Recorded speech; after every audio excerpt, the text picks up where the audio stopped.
తిరిగి BCN news కి స్వాగతం.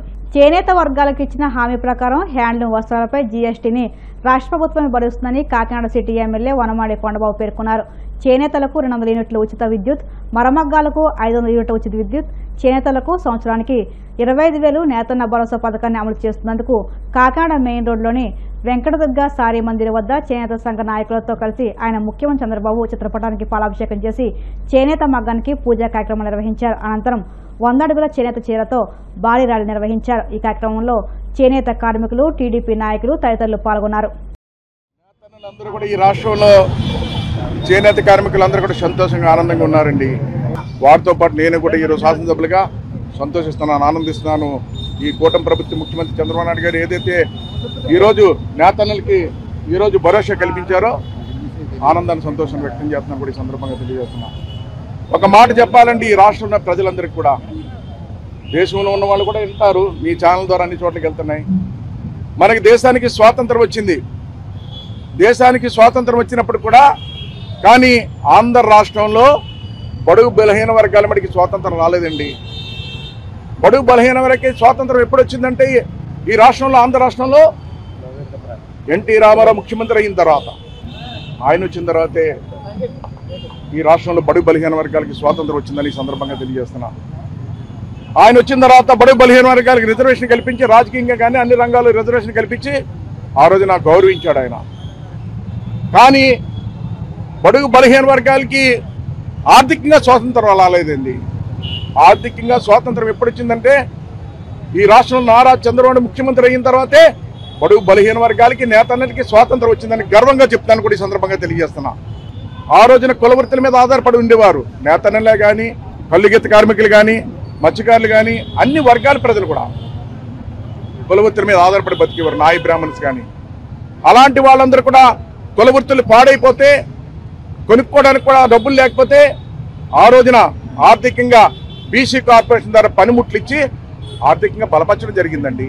ఆ రోజున ఆ విధంగా బలపరిస్తే జగన్మోహన్ రెడ్డి ప్రభుత్వం వచ్చిన తర్వాత మళ్ళీ అవన్నీ కూడా చిన్న భిన్నం చేసింది. అటువంటి సహాయం అందించలేదండి, అన్నీ కూడా చిన్న భిన్నం చేసింది. ఎక్కడ కూడా బీసీ కార్పొరేషన్ నిర్యోగం అయిపోయింది, ఎక్కడ కూడా పనిముట్లు ఇచ్చిన సందర్భాలే లేవు. అదేవిధంగా చూసుకుంటే ఈ రోజు ముఖ్యమంత్రి అయిన తర్వాత, కూటమి ప్రభుత్వం వచ్చిన తర్వాత మళ్ళీ వీళ్ళందరూ వెనకబడిపోతున్నారు, ఆర్థికంగా ఇబ్బందులు పడుతున్నారు. ఏం చేయాలని ఆలోచన చేసి ఈ రోజు ఈ కూటమి ప్రభుత్వంలో ముఖ్యమంత్రి చంద్రబాబు నాయుడు గారు నేతన్నలకి ఏదైతే కరెంటు వాడుతున్నారు, కరెంటు కూడా కట్టలేని పరిస్థితి, 200 యూనిట్లు ఫ్రీగా ఇవ్వడం జరిగింది. అదేవిధంగా మగ్గాలకి 500 యూనిట్లు ఫ్రీగా ఇవ్వడం జరిగింది.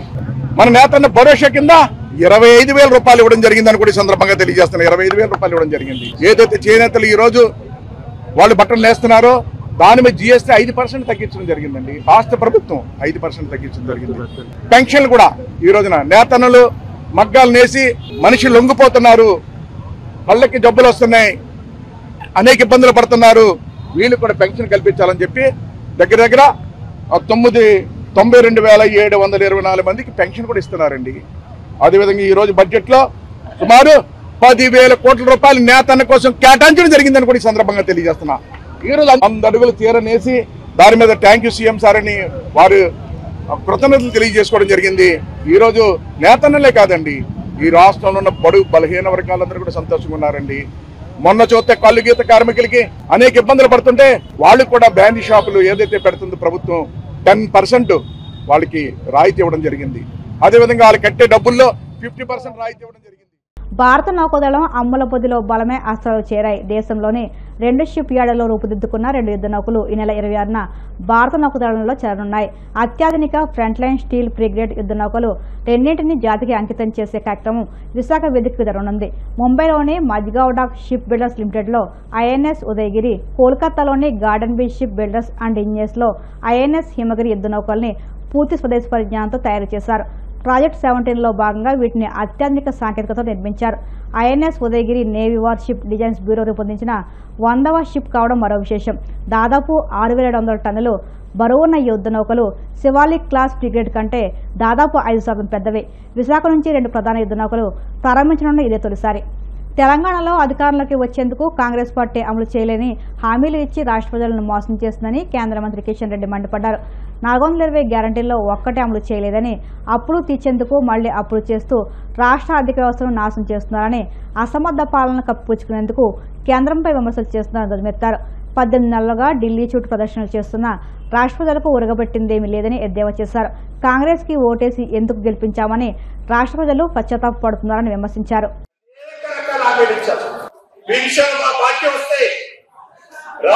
రాహుల్ గాంధీని గెలిపిస్తే, రేవంత్ రెడ్డి ముఖ్యమంత్రి అయితే, కాంగ్రెస్ పార్టీ అధికారంలోకి వస్తే నెలకు 4,000 రూపాయల పెన్షన్ ఇస్తాను.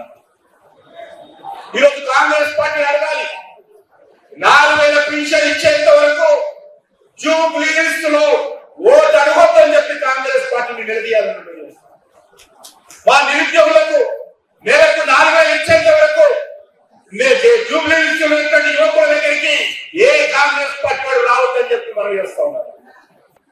పెళ్ళైన ప్రతి కుటుంబానికి, ప్రతి ఆడబిడ్డకు తులం బంగారం ఇస్తారన్నారు.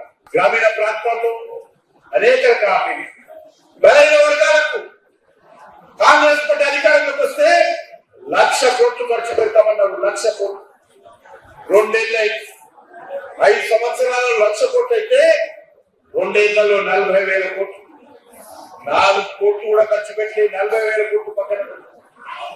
ఈరోజు బీసీలకు అనేక రకాలుగా మోసం చేస్తాం.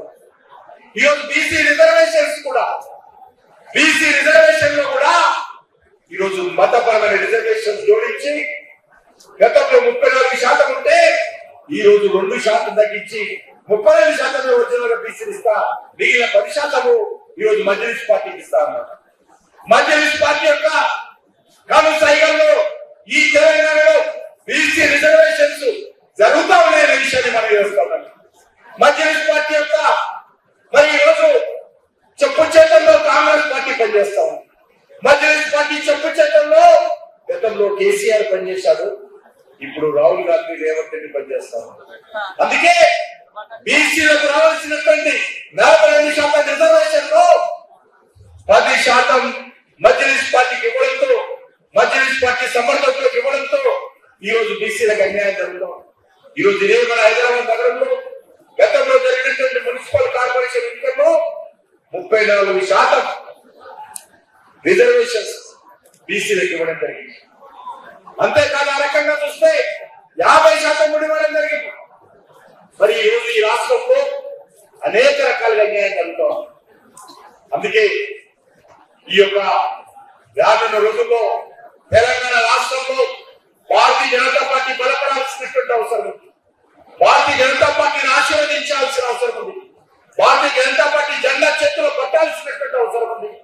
తెలంగాణ రాష్ట్రాన్ని నిలువునా దోపిడీ చేసినటువంటి టీఆర్ఎస్ పార్టీ గాని, కేసీఆర్ గాని, ఇప్పుడు దోపిడీ చేస్తున్నటువంటి కాంగ్రెస్ పార్టీ గాని ఈ రోజు మనం మరి దెబ్బతీయాల్సిన అవసరం ఉంది. గుణపాఠం నేర్పాల్సిన అవసరం ఉంది. గతంలో కేసీఆర్ ఏ రకంగా వీరికి పాల్పడ్డాడో ఈ రోజు కాంగ్రెస్ పార్టీ, రేవంత్ రెడ్డి అదే విధంగా పాల్పడతారు.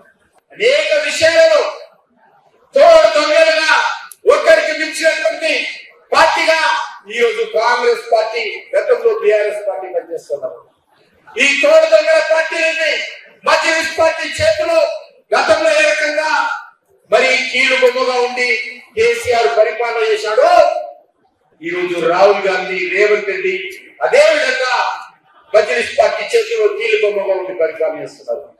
గతంలో మజ్లిస్ పార్టీ నాయకులు కనిపిస్తే కేసీఆర్ ఏ రకంగా వంగి సలాంలు కొట్టేవాడు ఈ రోజు కేసీఆర్ లాగానే రేవంత్ రెడ్డి, రాహుల్ గాంధీ కూడా మజ్లిస్ పార్టీ నాయకులు కనిపిస్తే వంగి సలాంలు కొట్టున్నటువంటి పరిస్థితి. అందుకే ఈ రోజు ఈ హైదరాబాద్ నగరాన్ని మనం రక్షించుకోవాలి, ఈ తెలంగాణను రక్షించుకోవాలి. తెలంగాణ కోసం 1,700 మంది బిడ్డలు ఆత్మ బలిదానం చేసుకొని ప్రాణాలను తులప్రాయంగా వదిలిపెట్టి తెలంగాణ సాధిస్తే వచ్చిన తెలంగాణ 10 సంవత్సరాల పాటు కేసీఆర్ కుటుంబం చేతిలో బందీ అయిపోయింది. ఈ రోజు కాంగ్రెస్ పార్టీ చేతిలో దోపిడీకి అవుతున్నటువంటి పరిస్థితి మనం చూడాల్సిందిగా మీ అందరూ కోరుకుంటూ అమెరికా అధ్యక్షుడు డొనాల్డ్ ట్రంప్పై భారత రక్షణ మంత్రి రాజ్నాథ్ సింగ్ పరోక్షంగా విమర్శలు గుప్పించారు. భారత వస్తువులపై 25% సుంకం విధించిన నేపథ్యంలో కొన్ని దేశాలు భారత ఆర్థిక పురోగతిని అసూయతో చూస్తూ దాన్ని అడ్డుకోవడానికి ప్రయత్నిస్తున్నాయని ఆయన ఆరోపించారు. మధ్యప్రదేశ్లోని రిసైన్ జిల్లా ఉమారియా గ్రామంలో BEML కొత్త యూనిట్కు శంకుస్థాపన చేసిన సందర్భంగా రాజ్నాథ్ సింగ్ ఈ వ్యాఖ్యలు చేశారు. దేశ భద్రతను బలోపేతం చేయడంతో పాటు రక్షణ రంగం దేశ ఆర్థిక ప్రగతిలో కీలక పాత్ర పోషిస్తుందని తెలిపారు. आपको रक्षा मंत्री होने के नाते भी स्पष्ट तौर पर बतलाना चाहता हूं, हमारे प्रधानमंत्री जी का भी संकल्प है। भारत किसी को आज तक कभी आंख उठाकर देखने की कोशिश नहीं की है। भारत चाहता है केवल भारत का ही कल्याण न हो, बल्कि पूरे विश्व का कल्याण होना चाहिए। और दुनिया का अकेला देश है भारत जहां के ऋषियों और मनीषियों ने वसुधैव कुटुंबकम का संदेश दिया है। भारत की सीमा में ही नहीं बल्कि पूरे विश्व की धरा पर रहने वाले जितने लोग हैं सभी का कल्याण होना चाहिए। यह संदेश सारी दुनिया को, दुनिया के किसी एक देश से गया है तो केवल और केवल हमारे और आपके देश भारत से गया है। मेरे बहनों भाई, दुनिया के अन्य किसी देश से नहीं गया है, भारत से गया है। हम सभी का कल्याण चाहते हैं, लेकिन जैसा शिवराज जी ने कहा, इसका मतलब यह नहीं है कि जो चाहे वह भारत पर आक्रमण कर दे।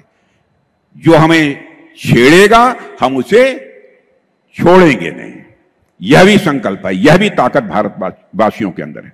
और आज BEML की जिस यूनिट का यहां शिलान्यास हो रहा है, उससे न केवल रोजगार के नए अवसर खुलेंगे, जैसा मैंने बताया कि अन्य बहुत सारे छोटे मोटे उद्योग भी यहां पर खड़े होंगे, स्थानीय लोगों को काम मिलेगा। आप भी जो यहां पर बैठे हुए हैं, आपके परिवार के किसी न किसी नौजवान को निश्चित रूप से काम मिलेगा, ऐसा मेरा पक्का विश्वास है।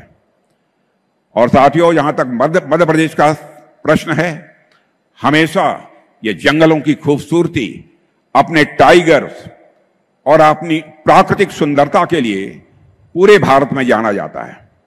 मैं समझता हूं कि जिस प्रकार से यहां पर उद्योग स्थापित किए जा रहे हैं और जिस प्रकार से यहां के मुख्यमंत्री ने लैंड बैंक तैयार किया है, यह केवल मध्य प्रदेश अपनी सुंदरता के लिए नहीं जाना जाएगा, बल्कि यह मध्य प्रदेश अपने औद्योगिक विकास के लिए भी जाना जाएगा, ऐसा मेरा पक्का। వార్తలు ముగించే ముందు ముఖ్యాంశాలు మరొక్కసారి.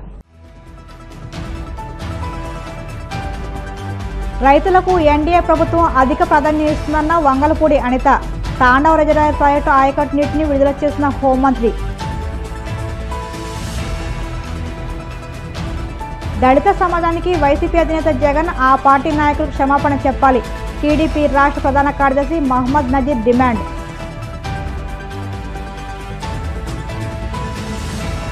కూటమి ప్రభుత్వం అంబేద్కర్ రాజ్యాంగాన్ని పక్కన పెట్టి అడుగడుగున ప్రజాస్వామ్యాన్ని కూనీ చేస్తుంది. వైసీపీ విశాఖ జిల్లా అధ్యక్షుడు కేకే రాజు మండిపాటు.